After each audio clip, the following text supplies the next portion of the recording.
Well, hello. Happy Unsealing Day. And what an extraordinary amount of unsealing it has been. I am completely overwhelmed. I have massive piles of paper around me, a very exhausted printer, a couple of dead highlighters, and I mean, that's just the stuff that I printed. There's so much stuff I didn't even try to print. W it's crazy, and I have are you guys hearing me? I'm nervous because a lot of times I start and I've not turned my mic on or something. Let me know that you're hearing me. Is Lauren on too? Oh, I reserved my spot to try to not have something like this happen. Okay, good, you can hear. Um, yeah, I reserved my spot hours ago because I was like, I don't wanna go across anybody else. Okay, so yeah, it was so hard for me to contain my brain because I just wanted to read absolutely everything and talk about absolutely everything. Hey, Ricardo, how are you? Thank you so much. Is she Lauren's on right now? Dang it. I was hoping that wouldn't happen, so I put, like, hours and hours of notice that I would be live to try to avoid that. But, yeah, that kinda stinks. But anyway, it's really hard to sort out, like, where to even begin, and I know that it gets upsetting. I wasn't even gonna go live today because I needed time to process and everything, but I figured the 56.1, if we talk about that, that's a pretty good legal document. That's a pretty safe thing to talk about. A lot of this other stuff can't even be considered actual evidence. A lot of it is hearsay. It will be whittled out. It's just that we have access to it right now, but it may never the majority of this is not even gonna see the light of day when it comes to the actual trial. So I thought, let me stick with something that is like a foundational document, but man, there's a lot of good stuff out there. I'm sure there's more names that I haven't come across yet, but these are some of the names that I did come across. And yes, disgusting. Disgusting is the word. And I was just saying to my husband, I said it so many times, like, I'm a Swiftie. I as far as, like, I love her music. I really, really always just really liked her music from way back when she first started. And yet, when her name became attached to this, I'm like, I'm not even gonna buy her new album until I know, like, what was her role in this? And then we heard that her father had talked to oh, my poor printer. It always makes this sound right after I finish printing. Liz Plank is the one in the glasses. Um, but I'm like, I wanna see what her role is, and then it came out that her dad talked to Brian Friedman. Brian Friedman went on record, sworn oath sort of stuff to say what her dad had told him. And so I'm like, okay, I'm going to go ahead and buy her album. And then I didn't. And then I didn't because I'm like, I want to see more. And I'm glad I didn't because she's not a nice person at all. And that I think was very, very disappointing. I was holding out hope. And I think I can't even like hear her music again without thinking of this the nastiness that was here in these documents. But I do have to say I'm not feeling super well. I've been like struggling the last 2 days. 3 days really. I mostly slept for like the last 2 days until today. So I don't know how long I'm gonna last.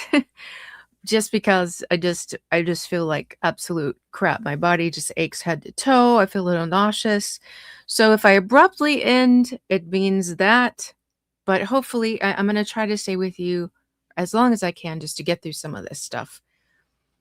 But um this 56.1, this is a document that was put out with the summary judgment, and it was mostly redacted, so it really meant nothing. And these are actually very, very helpful documents because if you looked at it, there's a statement that's made by Wayfarer, and they're all numbered paragraph by paragraph so they can refer back to these later because these are very, very important documents. But after they make the statement, then the opposing side has to answer. They must. They have no choice. They must answer. So if they have no way to refute it, they just say undisputed. If it's a case of, okay, we agree with part of this, but we disagree with another part of it, they say undisputed, except like we're seeing here. And if they dispute, they have to show the evidence as to why they dispute. So that makes this document, and like I said, very, very important because anything that they undispute kind of becomes fact that doesn't really need to be proven any further in the case. It's like, well, you didn't dispute this, you admitted to this, so that's that. So naturally, they want to avoid at all cost admitting to certain things that would end it right then and there. Let me see. I want to read that real quick.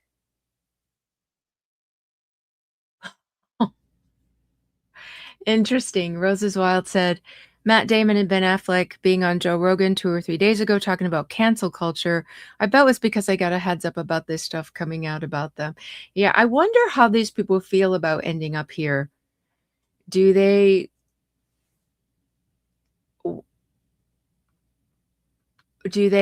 are they upset? Like how are they feeling about this showing up? Okay, so here's this part to me, this was just so petty. Okay. It says Baldoni is an acclaimed actor, director, and author. He was one of the stars of the acclaimed Golden Globe nominated television show Jane the Virgin. That should have just been absolutely undisputed, but here's what it says. Undisputed except as to the characterization of Baldoni and Jane the Virgin being acclaimed. They're like, it's not acclaimed, which the cited evidence does not support. And to me, this was just like so petty that I wanted to be petty right back. Oh yeah, you guys talking about Taylor's. Yeah, Taylor's stuff is very, very. I'm gonna try not to look at the chat anymore because I get super distracted. It was very disappointing the stuff she said. Like she has this she comes across as this super sweet personality, but she's a mean girl. She's a mean girl. It was bad. Um, So, you know what? I had to look this up. I'm like, okay, Golden Globes. Now, there are a string of different awards that people can be given in Hollywood for different things, but there are some mainstream awards that are the most important. Golden Globes is one of them. There's Golden Globes, there's the SAG Awards, there's the Emmys, and then there's a bunch of like popularity things, Teen Choice, MTV, Critics' Choice, stuff like that. But there's the ones that are the most important, and Golden Globes is one of those. It's like the Ivy League of awards. It's one of those top four. Okay. And then so Jane the Virgin has had 4 Golden Globe nominations. That is a huge deal. And 1 win. And so then I'm like, I'm going to be just as petty as this because it was so petty. That's why I put Ryan's face screaming like that, because I just felt like that was Ryan going, he's not critically acclaimed. His show's not critically acclaimed. This is the list of nominations and awards that Jane, look, it's on 2 of them. That's how long the list is. All these greens, these are all wins. And the highlighted ones, that's Justin. Okay. And like I said, there was Golden Globes in there, which is a huge one. And then I went to Gossip Girls. This is Gossip Girls. It's only 2 columns. So how many did this take? 4 columns to fit all of the nominations for Jane the Virgin. Here's Gossip Girl. 1.5, basically. So don't be that petty, because then you make me be petty, and I can be this petty. All right? And then compare the two. Justin Baldoni, 33 wins and 8 nominations for his awards. Blake Lively, it's like the opposite. She's only got 8 wins and 26 nominations. So only of all his nominations, he won 33 times and didn't win 8 times. She only won eight times out of all of her nominations. So if you're going to be petty, like I said, I can be petty too. Switch back to the shows. Jane the Virgin nominated not just for the Golden Globes, but look at this. Nominated for 2 Emmys. Gossip Girl, it was never nominated for any of the mainstream awards that count. But even at that, 22 wins, 39 nominations total. Jane the Virgin, 22 wins and 80 nominations total. So don't throw stones when you're in a glass house. Like, what a ridiculous thing to say. Oh, they're not acclaimed. Well, then what does that make Blake? Seriously, it was just such a petty, ridiculous thing to say, I just thought. But they just had to say it. Like, they couldn't just accept it, that he does have a successful career. They had to insult it and then end up making themselves look stupid, which is what they're really super, super good at. And they won't admit, like, so many of these things are so stupid. Like, they're disputing that Wayfair planned to use It Ends With Us as an opportunity to raise awareness about domestic violence, which the cited evidence does not support. What do we know about this? We know about his conversations with Colleen years before the movie was made. We know that he had a contract with an organization that he was going to give them 1%. We know that he required that of Sony for them to sign on. This was not, I mean, how are they denying it? It's just so petty and stupid. And so again, when it's talking about things that Sony said, Sony didn't want to commercialize or to handle the subject matter lightly because it's a serious topic. And they dispute, they say undisputed, and then they go about disputing it. Saying, it was a lot of things. It was, and then they start mentioning that there were some things in the marketing that did include things like flowers, but it's absolutely one thing to have a pop-up flower shop, but still draw attention to the subject matter than it is to have we saw the marketing that Ryan set up. It had, not only did it have nothing to do with the topic, it had nothing to do with the movie. That ridiculous video with his mom, there was nothing in there about the movie whatsoever. So you can have these other things, the flowers, a flower shop, a rooftop thing. You can have those things and still get to the heart of what the movie's about. But when your marketing has more to do with Blake's hair care and Blake's beverages and Ryan and his weird hangups with his wife's co-stars and Brandon's butt and his mom harassing Brandon, that's a completely different story. Yes, it was. I just saw Heather's Life of a Showgirl was released on Mean Girl Day. I remember that. Yes, the marketing was abysmal. And it's like they're trying to get out of it, but by disputing it. But I'm sorry, your arguments fail. And then we get to stuff like this. The book It Ends With Us was well known for sexual content. That is well known. And they say, disputed. They want to dispute this. The evidence cited does not support the assertion that the book It Ends With Us was well known for sexual content. And Hoover challenged any suggestion that the book was a hot romance when discussing optioning the film with Baldoni. I had to get petty again. I actually went on Reddit, you guys. It's a big day for me. This is 3 years ago. When I Googled, "Does this book?" Because 'cause I've not read this full book. I read the rooftop scene because I wanted to know how much, Ryan had changed it, but this is 3 years ago. This is when I Googled it, this came up. So this is long before any problem with the movie. And this guy's given a review and he's like, he disses it in so many ways, but one of the things he says is, "I have to mention that all the explicit sexual content in the book felt so out of place for me." So how are you gonna dispute that this book is not that this book is well known for its explicit content? Bruce Van Shamingham Palace, that is perfect. That is perfect. Okay, and then this comment, "Trauma porn is Colleen Hoover's genre." Okay, now you're gonna pretend that this book is not well known for it? This other person says, "I couldn't finish the book, it was so cringy. I got about 3/4 of the way through, but couldn't handle the spicy scenes.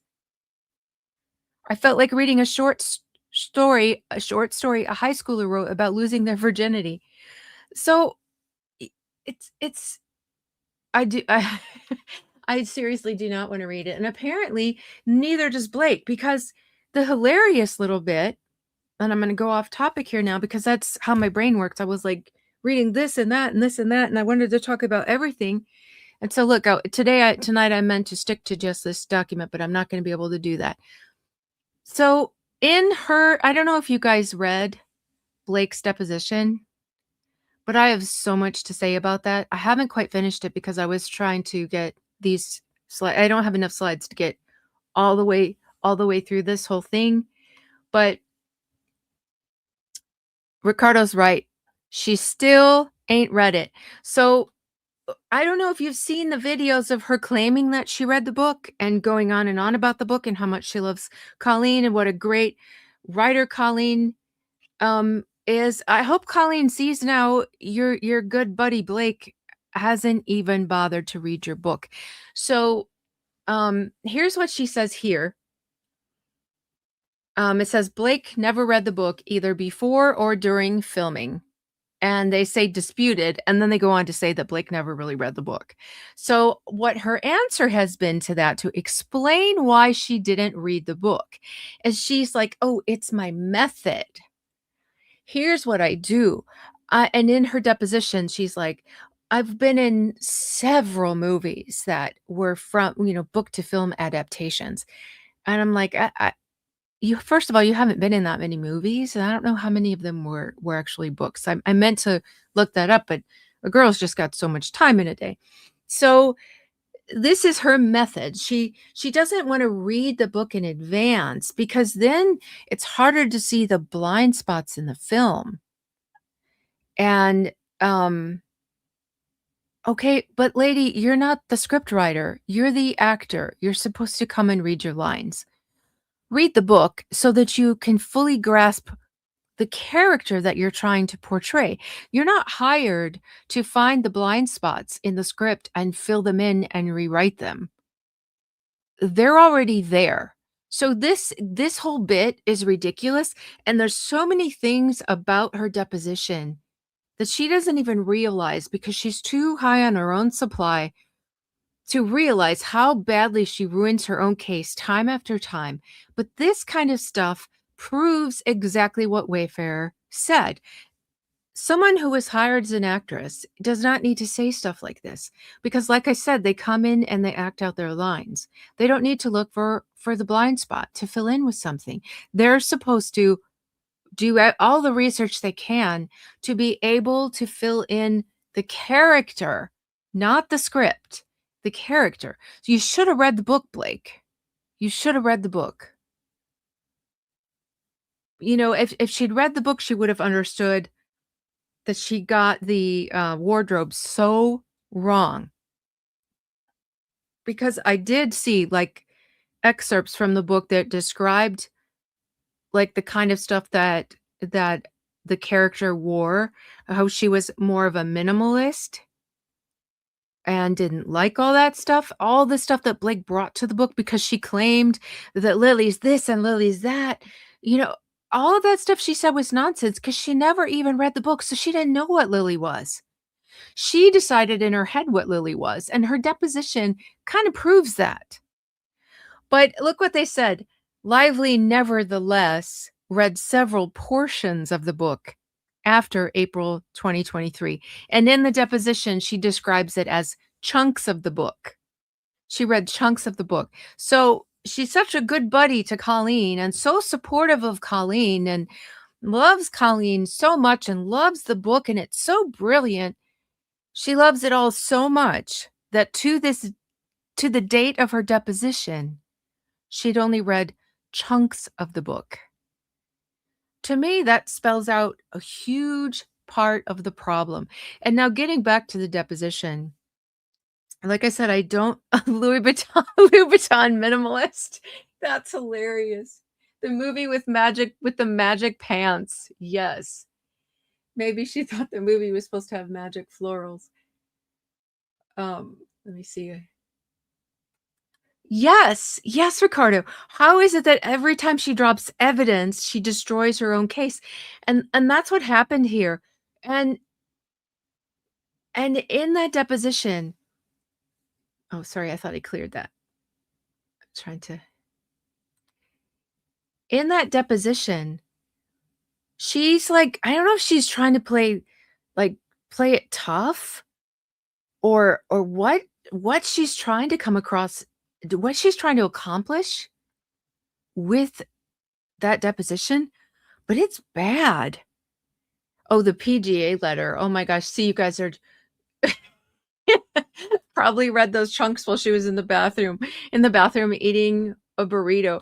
The PGA letter. Oh my goodness, you guys are setting off my ADHD brain because I want to like talk about everything because there's just so many things. But yes, the PGA letter. Talk about destroying your own case.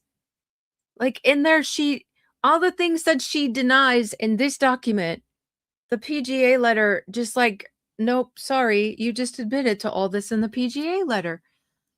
But she's got this like attitude. It reminds me of like a rebellious teen. Like I'm not talking like 18, I'm talking like 14, 13, 14 when you just get to that stage where you just learn you just want to rebel and like your parents are stupid and your teachers are stupid and everybody's stupid and you know everything better than everyone else. It reminded me of that. Like I pictured her sitting there with like grunge hair and black lipstick on. I'm like, and snapping her gum during her deposition because it was just like this sassy girl. I'm not going to cooperate. I'm just going to make this difficult for you situation. And it was so stupid of her.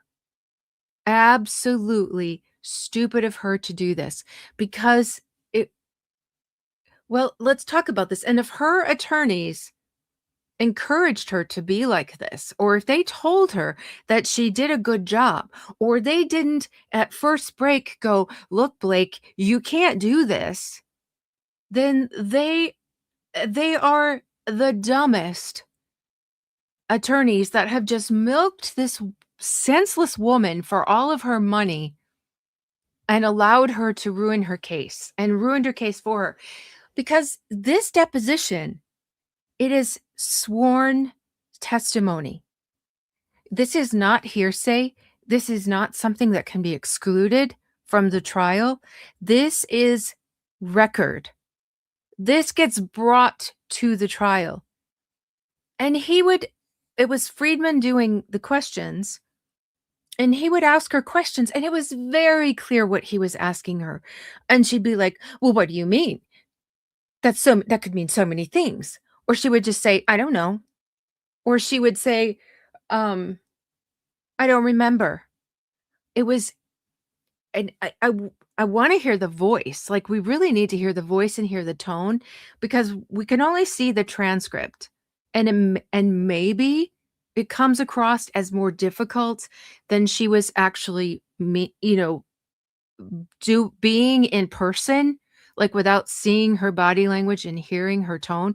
But the reading the words, it's very smart alecky, and very evasive. Like, she was avoiding the questions at all costs.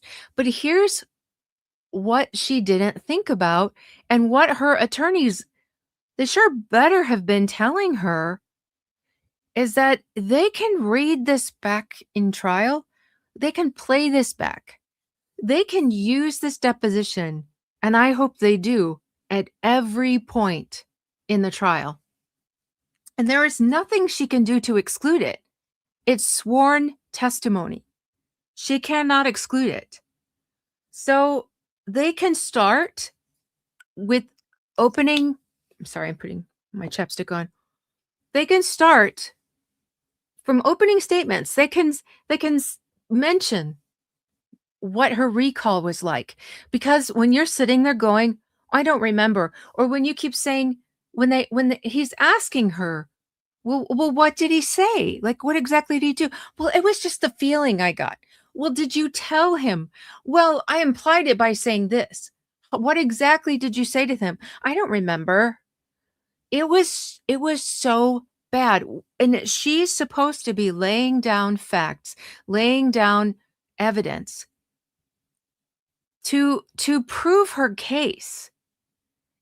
And the fact that she didn't remember any of this at the time, if all of a sudden she remembers it in the trial, it's going to look really bad. And they can and will certainly draw attention to that, because actually it's better if it's the opposite.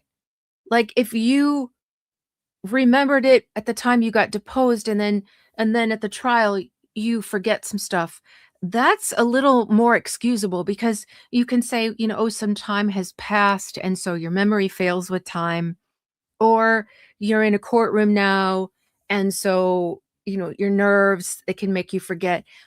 But the way it is right now, like, if all this stuff she couldn't remember during her deposition and she suddenly can remember in trial, that looks even worse than the opposite.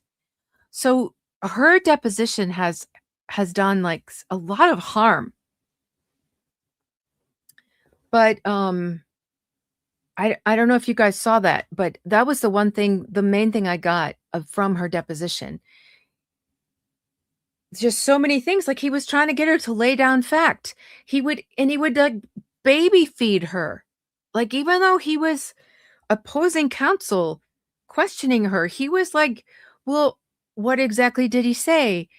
How long did it last? Oh, I don't know. I don't remember. Well, was it like 3 minutes? Oh, I don't know. Was it like 1 minute? Like, there's nothing she can say about the way that he questioned her, because he tried and tried and tried to get her to answer these questions. But yeah, a pathological liar. That's the thing. If you're lying, it's too hard to remember it all later. So I don't know what her aim was with the way that she handled that thing, or if she's just like this flippant, nasty person and is unable to come out of that even when she should. But it was very, very immature and just awful. Just absolutely awful. It's gonna come back and bite her in the butt in trial. And they can point all of this stuff out. And, like I said, they can start with opening, they can do it throughout questioning, they can do it in closing, but they can point out all of the ways that these events all supposedly happened, but she has no recall of what actually happened. And she can't explain it to you, what actually happened, because she doesn't know, or she doesn't remember. Or, and then the way she's trying to push all the blame on, because as it turns out, there was not a complaint filed. And she's tried to blame it all on Sony. Well, I tried to, but she just cut me off. And she said, well, we don't have control over that. And then if I was going to complain to Wayfair, well, how are you supposed to complain to someone, and that's who you work with? You complain to them about themselves. So, but you didn't even try, lady, and you're forgetting one very, very huge point. You're surrounded by people to help you. You have SAG.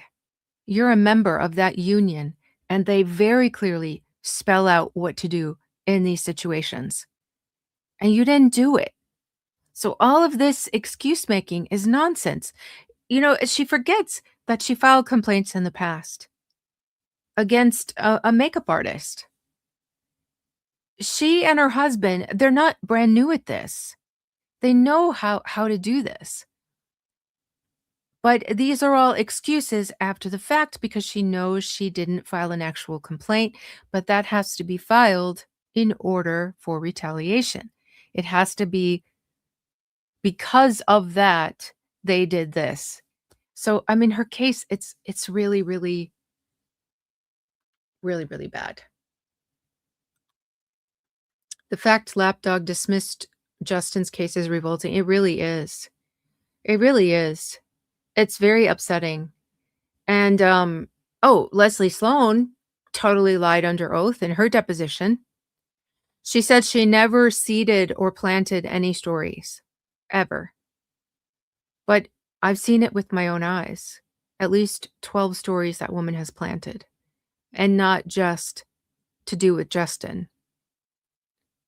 So this is the thing. What that's what I went through. At first, I was like, "Oh, this stuff is like tough to read." And then as you start like really absorbing, you have to remember everything we're reading and like kind of like the message I left earlier on my community post is that everything we're reading is all stuff that's skewed in her favor. And you have to remember there are people involved in this that are willing to lie and have lied. And there are people that are doing favors. I read some of Ryan's messages. He's very clearly speaking to a person and offering favors in the future. It's right there in black and white. We see discussions about how Blake is helping Brandon and how this is going to make him glow up and get known and like blow up and glow up, I think she said. And you can see, like, after the conversations, after Blake becomes friends with Isabella, you can see everything changed after they all went to Texas. She flies them all out there.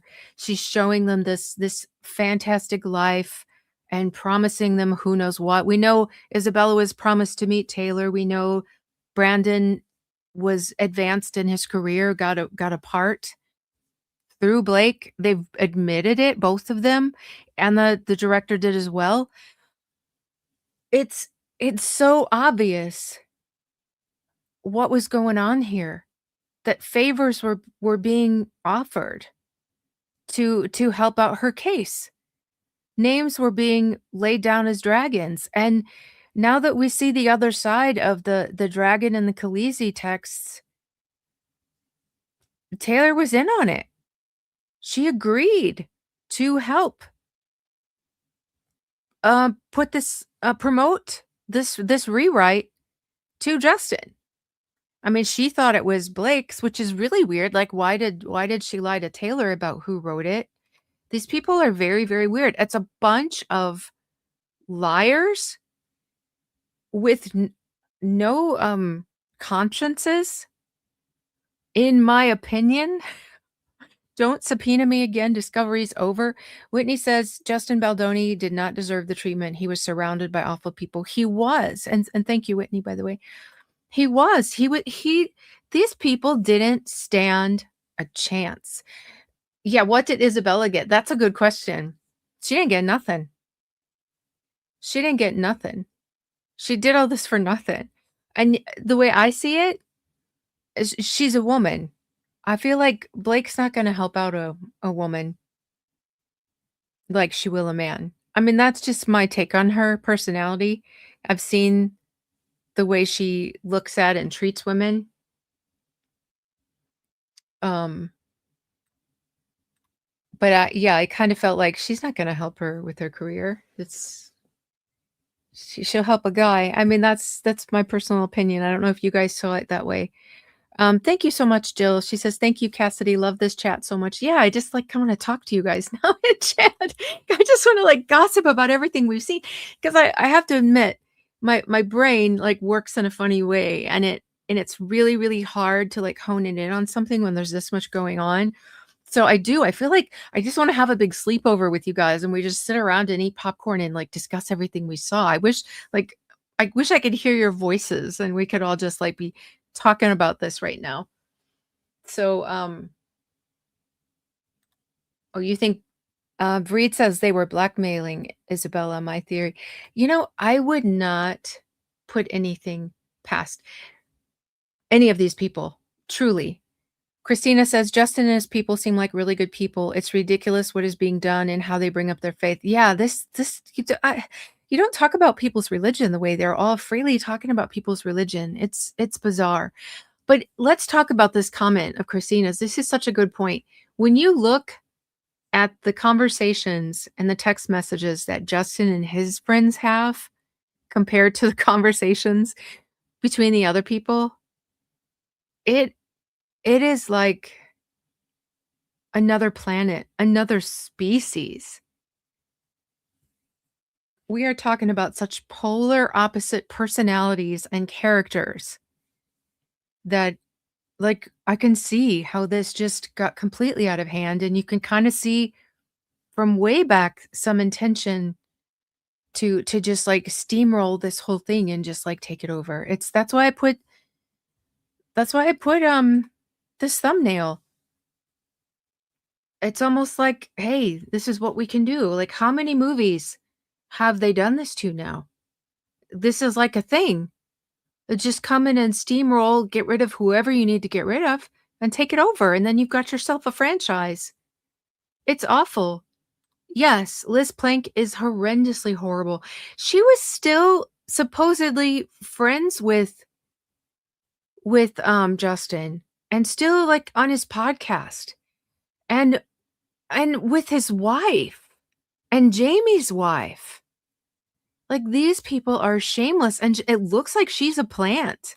Like they knew each other before and she was sent in to like that's what who I'm referring to when I say get people on the inside. 'Cause you need to attack from the inside. Miserino says, I feel Liz Plank suggested tag to Justin before bailing on him." Yeah, this oh, sorry, I'm yawning. This is a lot of bad characters, and, yeah, I really don't know her. I have no idea who she is, or what she does, or how she ended up in any of this, but I saw a video, I think it was on Instagram that somebody posted of her, and she was, like, supposedly getting even with men for them touching, like, her back or something, and she goes, like, dancing through a crowd, and she's just grabbing man after man after man, and I'm like, "What are you proving? What are you proving by doing this? That you can be just as gross?" Like, you don't combat bad behavior by taking part in the bad behavior yourself. What a sick thing to do, and who's to say that the men you did that to have ever done that in their lives? Because not every man does that. So you're taking revenge on innocent people potentially. It was just such a stupid thing to do. I'm like, "What do you think you're cute? It's not cute, it's gross." Oh, wait, this oh, it keeps moving. I'm trying to get yeah, Heather, Weird Taylor's text came out, never thought they would. I was starting to think that they wouldn't, but and even though it doesn't have her name in it, we have the reference point to the document to see where Justin says, "And Taylor said this," or "She said that to Taylor," and then there it is, and so you know for an absolute certainty, and I mean, and you can tell from the context that it is too. But, yeah. Buckle up. It's an excellent point. I think Taylor has too many fans that don't care about this. It's true. And here's the thing, Taylor has been friends with Blake and Ryan. She was friends with Ryan before Blake. And it's been so long, and they share, like, millions of fans, and Taylor's fans, most of them, support Blake. So it's not really gonna hurt Taylor.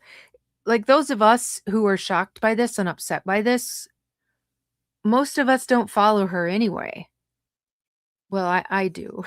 I haven't gone and unfollowed, I need to do that. But, like, I think the majority of Team Wayfarer wasn't a Taylor fan in the first place. There were very few of us.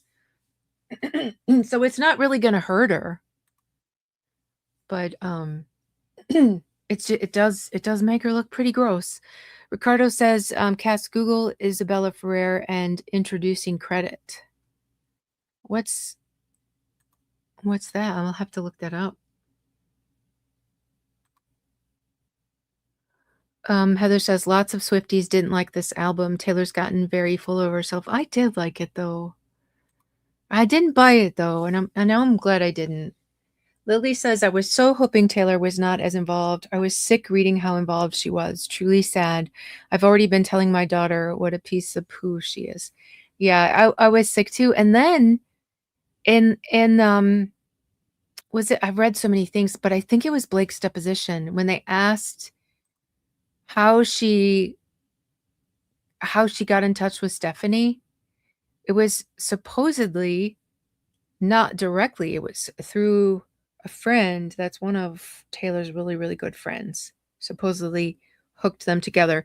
I don't know if I buy that because on the very day that, Stephanie confiscated Jennifer's phone, Leslie reached out to, was it Melissa Nathan? And said, "I've seen the texts, we're gonna sue you." That's pretty fast if it had to go in a roundabout way. That's really fast. So I don't know, like, see, this is the thing, we're dealing with obvious liars. I mean, they've been caught in so many lies and so many more. I read so many lies today. Will we ever really know the truth of what all happened? Probably not, because these people don't mind to lie under oath. So if you're willing to do that, I mean, there's just no trusting anything that comes out of your mouth. But, yeah, wow, so many eye-opening things. Um, so and this is what I was talking about too. It talked about Blake immediately exercising substantial influence, and they dispute that, and they say, "Oh, well, we made it clear that Wayfarer could say no and proceed with another actress." Sorry, guys. I'm fighting this fatigue feeling so bad today. And, yeah, so they dispute that. And then 32 pulls out, like I said, her PGA letter. And this is the thing. Here's what she says. This is how she always, always ruins her own case. What does she say? "I led the location shift from Boston to New Jersey," because it was supposed to take place in Boston, "and help to solve all cost and schedule logistics associated." We know she blew the budget. So these are all just hilarious whenever she talks about that. And when the other people that she got to write her PGA letters say that she helped with the budget, I just have to laugh every time. But she led the location. So the question before, they're like, "No, we dispute. She didn't have substantial influence." And then the very next one, "I led this." Well, of course you had substantial control. "I personally called and/or wrote emails to crew and put forth names for department head roles, including hair, makeup director, photography, costume design, transportation, security, camera operators, etc." Does that not look like substantial influence? "I identified and onboarded freelance team members for the cast members, not just myself, to help achieve the goals for the screen, including a fitness trainer, nutritionist, meal prep service, spray tan," because that's so important, "wig maker, hair colorist, etc. I reviewed and reshaped the creative of the production design for all key locations, for all characters. How much control is that? And also made changes to use existing elements of locations to save cost. I called in favors with home design context to get items loaned, discounted, or gifted to save production design costs. I reviewed and reshaped the creative of the costume design for all characters. We knew she dressed herself, but now she's saying she did it for all the characters. I called in favors with fashion contacts to get items loaned, discounted, or gifted to save costume design costs. We know she didn't save costume design costs. We know she went hundreds of thousands of dollars over budget. I reviewed and reshaped the creative of the prop and floral design for the key film element of the film. And that's why the flower shop looked hideous. I did outreach to florists all over Instagram and beyond, helping with the marketing activation to feature a florist in the film and connected the best names with production. I went through hundreds of casting tapes to help find the rest of the cast, including our stars Atlas, Young Lily, Young Atlas, and Jenny Bloom. So she cast everybody, is what she's saying here. I rewrote the script to improve the role of Jenny Bloom after 3 actresses turned it down. But they disputed the substantial influence. Yes, she did. And I will never forget when that realization came to me. Super Sarah says she paid herself and Ryan for the right to borrow their clothes. When I heard that she wore her own clothes, I was like, "Oh, that's so nice. She knew what a tight budget the film had." No, she charged for that and an enormous amount of money. Oh, sorry, guys. I can't stop yawning.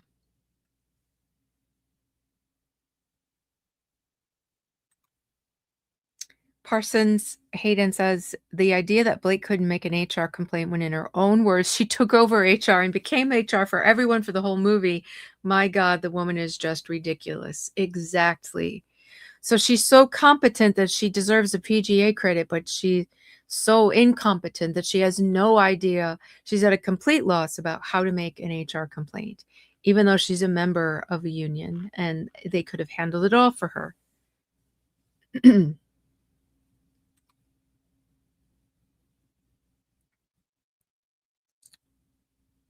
Okay.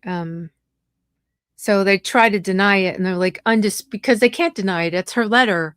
Undisputed that the quoted language appears in the cited source, but Lively respectfully refers the court to the cited source for its complete contents and disputes any summary or interpretation inconsistent therewith. You really can't dispute it.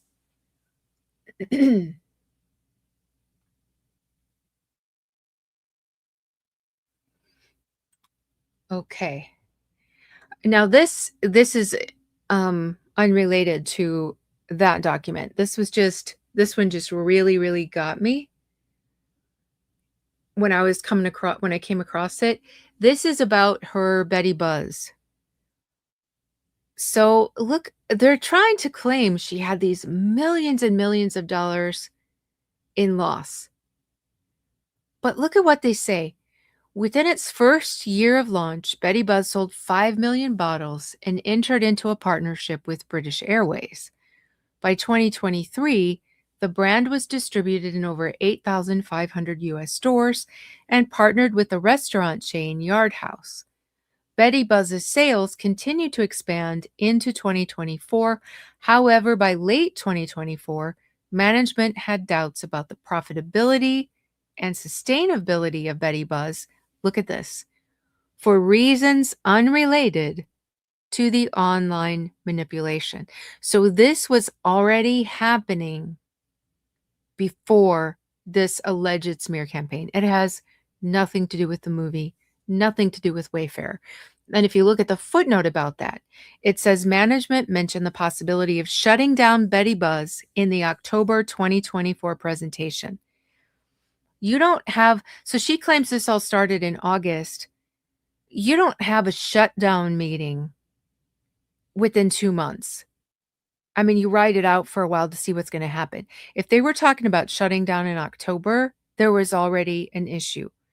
Let's go on. It says, while this presentation was prepared after the online manipulation began, management's consideration was not related to the online manipulation for several reasons. First, in its discussion of the impact of recent events, management noted that Betty Buzz has not seen a decline in daily sales or daily return on ad spend on Amazon during the period August 1st through September 20th, after the online manipulation began. Management did not otherwise reference the online manipulation or negative sentiment in its strategic analysis of Betty Buzz. Second, management's evaluation of Betty Buzz was tied to the brand's limited ability to become self-sufficient. So they're saying the online buzz in August and September didn't affect it, but it was already bad of its own. It already was not being able to be self-sufficient. So the October 2024 presentation stated that Betty Buzz would be self-sufficient at 400,000 cases sold annually, which management acknowledged was roughly double our current business. So in order to make it, they needed to match a certain goal like any business, and they were only halfway there. The accompanying 5-year financial model indicated that Betty Buzz sold approximately 190,000 cases in 2023, so less than half of what they needed to sustain, and was not projected to reach 400,000 cases annually until 2028. Her business was not doing well. It wasn't even at 50% what it needed to be self-sufficient. That had nothing to do with Wayfair. So how in the world this guy comes up with it was millions in damages is beyond me. But I really, really thought that this was so interesting that she wants to blame her failed, and maybe if you look at the timing of this, if they had that meeting in October, what was happening in October? So in October, she finds out, we're gonna have to shut you down, Blake. You're not selling half of what you need to sell to be self-sustainable. Was there a reason she wanted to put the blame somewhere? Did this play into her decision? Did she think, "Well, I can blame this on Wayfair?" You gotta start thinking about all of this stuff that could have gone into her decision to come after Wayfair. This very well could have been part of the strategy. "Hey, my business is failing. That's embarrassing. I don't wanna face it. I'm gonna blame this on Wayfair." Because look at the timing. October is Van Zandt.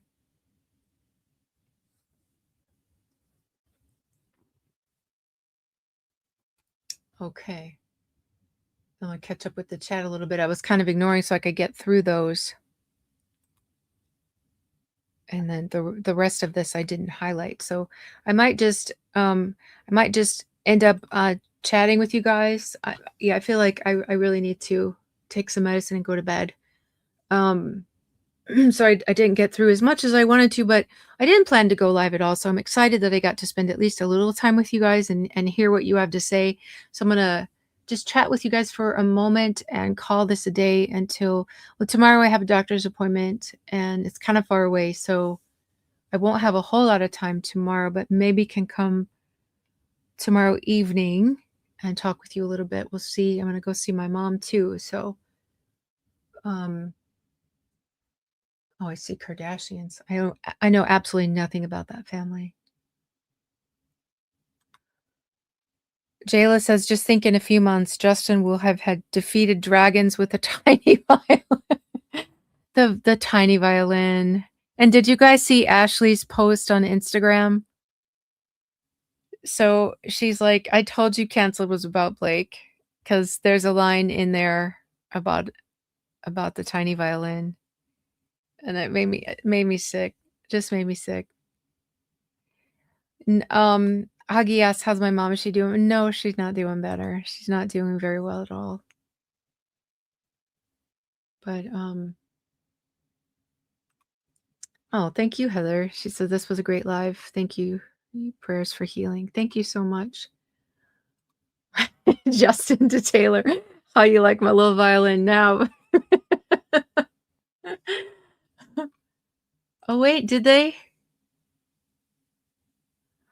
Jill says, "Finally, TMZ is reporting that Taylor's text messages may change the way her fans see her." I only saw, like, early this morning a yucky post from about TMZ's reporting. I didn't know that they came around and did something better. Um, Hopefully more truth gets out. When I was reading it first this morning, the first drop, I just felt so I do not know pulp culture. Yeah, that's what somebody told me last night when we were doing the Murdoch one that I lost cool points because I like red wine, and I'm like, I've never considered myself cool at all, so, I don't think I had any points to start with, but, yeah, I do not know pop culture. Um, Ocean said, oh, you're talking to Huggy?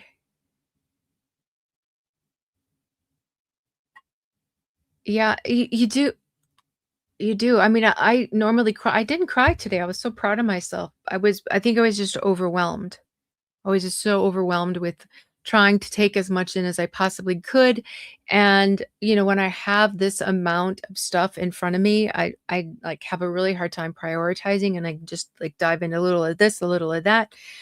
And so I'm like, my husband's like, Just pick one thing. Just pick one thing and get an angle and go with it." And that helped me do what I did, like this little presentation that I had, but it was really hard to stick with it. And by then I'd like done a little bit of everything. But yeah, the first drop this morning was devastating. That's why I posted, like, I'm not gonna talk about this for a while. I'm gonna process, I'm gonna read the other side.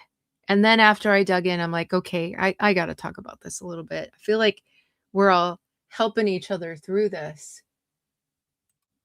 Yes, read that and Ryan too.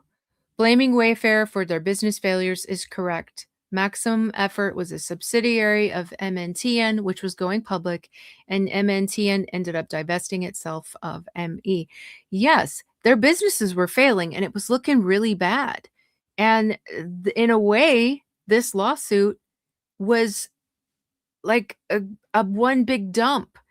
They could just dump all of their problems onto this and try to in one fell swoop try to solve it all.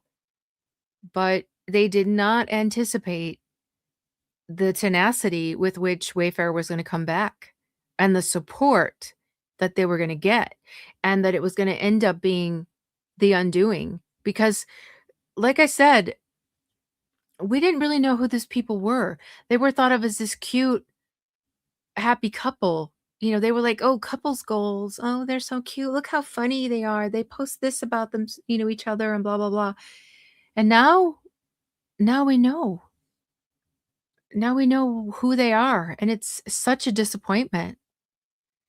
I just wonder how involved some of these people were. I was disappointed in about Matt Damon, and maybe he just got named. I don't know, like, what he had to do with any of this. I was really shocked to see Ben Affleck. I mean, that was I mean, in that year, that was a very busy year for Blake. I mean, she broke up 2 marriages, broke up her own relationship, and, one of them was Ben Affleck, and she's still confiding in him and going to him with her problems. I was really, really shocked about that. That was not a name I expected to see. Oh, my lord, thank you so much. Take care of yourself, Cassidy. I had no idea Blake and Taylor's texts were this bad. Have you read them? They're bad. And Taylor was I always thought Taylor would be so offended by being called the dragon. They were having the whole Khaleesi conversation together. Um Oh, Christine, I was joking because Taylor got upset about Justin not knowing pop culture. Yeah, some of us, our pursuits are a little different, like, what we spend our time learning about or reading about. Pop culture is never, ranked very high to me. Um, Thank you, Vreeluck. Um, Sorry about your mom, best wishes to you both. Substitutions Allowed says, "Will anyone apologize? You can, but no other outlets do." They there are so many apologies owed in this situation, but I don't think we'll see them. Rosa said, "It's too much. This is only like 1% of what will be dropped of the information. It's too much." This is so it is. And I saw Wayfair drop now. So I'm so excited for that. But I don't have the I don't have the fortitude, the bandwidth. I don't have any of it to get through any more of it tonight, but I um hopefully tomorrow we'll have a chance to get to that, and I'm really excited to see. Because you know what's funny about this is Blake stuff, and there's so much bad stuff in there that, like, looks bad for Blake. I'm like, "How is your stuff making you look this bad? This is your stuff, and you look this bad. Yours is supposed to make you look amazing, but it makes you look so bad." So just imagine what Wayfarer stuff is gonna make her look like, how that's gonna make her look. This is the stuff they're using to defend the case, or not defend the case, they're the plaintiffs. This is the stuff they're using to prove their case, and it looks so bad. So imagine what Wayfarer dropped. I'm super excited to read theirs, but, and I'm really shocked. I'm really shocked that Blake filed first. I really thought that, um Wayfair would file first and that Blake would wait till the last minute to try to hide this. So it's kind of funny. Like I totally called that one wrong. Let's see. Me too. Super Sarah. Super Sarah says, "I'm surprised Ryan lets Blake talk to Ben." Me too.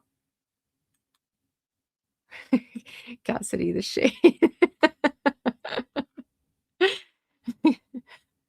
About the busy year. What do you mean? About Blake's very busy year. She had a lot to do that year. But yes, he does. Substitution says, "People have mentioned Ben has weaknesses." Yeah, he had a good wife. Jennifer Garner seems so genuine and so sweet. And I don't know if you guys ever watch her on her Instagram and stuff. She'll make recipes, and she's just like so down to earth. Like you would never imagine that she was a Hollywood person. Um who knows, on the inside she could be very disappointing, but it doesn't seem like it. But, I mean, he had this wife, and he had little kids, and look what he did with it. I mean, that shows you what kind of man he is, and what did he gain from it? He had a stable, happy, comfortable life, and now he just kinda it's nothing but nothing like that. He's just so unstable. He's back with this one, back with that one, and he's a mess. He's a mess, but Stephanie Jones didn't drop, but Blake outed her already. Yeah, I think they have a different timetable. So, because their stuff's not even gonna be considered at the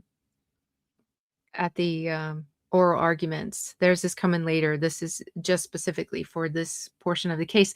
I do have to say I didn't read every word of it, but I did read through, the order, and I was impressed, actually, at, at the judge's reasons for his decisions and stuff. I don't know if you guys saw that, but he dropped remember when he gave the order and said that, this was denied and that was denied, and he had the little chart, and he said that a bigger order would be coming with, like, more just to explain fully his reasons for the decisions that he made, and I thought it was gonna be disappointing.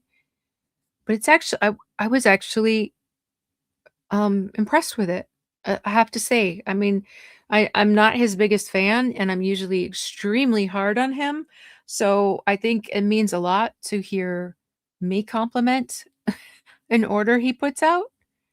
But and you know what? I have to say that part of the reason I put out the stuff I put out is was like, let's make noise to try to make sure that he knows we're watching and that he's got to get this right. He's got to get this right. He's got to follow it. He can't do the celebrity privilege. And I thought if enough of us were talking about it, that it might have some effect. I mean, who knows? We do our best. We do what we can do. And that's the public's job. I read it to you directly um from the government about our place, our role in this. Federal judges have so much power that that's why they have to be transparent with things as much as possible, because the public is the one that keeps them in line. And so I feel like it is our job to do what we've been doing, and maybe, just maybe, it had an effect. I mean, I like to think so. I like to think so. But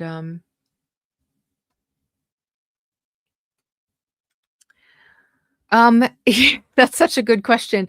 MS said, "What happened to S harassment case? Did she drop that?" That's her case. I mean, she didn't drop it. She just can't prove it. And that was so funny. And that one of the biggest questions that she avoided so hard in her deposition was he was asking her, "Well, you say this happened. Tell me the instances of it." And she failed so bad. So now they're calling it a hostile work environment, but that's not what you sued for. That's not what you have to prove in your claim. So let's see. It has built an amazing community. I feel like we've all bonded. I mean, I see you guys' names in here, and like I said, I wish I could hear your voices. I wish we could all sit in and chat about this, instead of just me talking. I want to hear, everybody, just like one big old mass conversation about how this all went down. Yes, exactly, Lisa. That's what her deposition was. Not only can she not prove it, she can't even tell what it was. That's so true. She really couldn't. But yeah, I'm gonna have to. Yeah, we need to have a big old Zoom call. So, aw, thank you, PL. Cassidy, I prefer your voice to my own. Um,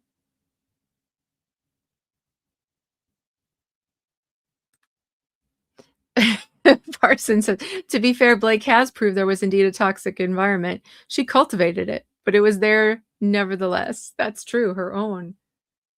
Um, Ricardo, Cassidy and Omar are regularly my nursery rhymers. Yeah, Lauren fell asleep to us last night. She said she was going to fall asleep listening to us because we did our Murdaugh thing yesterday. Blake was the toxic environment. I agree with that. All right, guys. Yeah, I've really got to go to bed. I got to take some medicine and go to bed. But thank you so much. I felt like I probably couldn't have rested. Now I feel like I can rest. Like I got some of this out, and I feel better. So thank you guys so much. Thank you again, Ricardo again, Whitney, Jill, Ricardo again, and oh my Lord, thank you guys so very much. Thank you everyone for your support and your wishes for me to feel better. I hope they work. And I'm sure there are a million other streams. If Lauren's still live, maybe head over there. But yeah, there's going to be a glut. There's going to be plenty for us to eat on for days. So thanks again. Thank you, Christina. And I think Lena was in here earlier, but she had to go. Thank you, Lena. And I'll see you guys soon.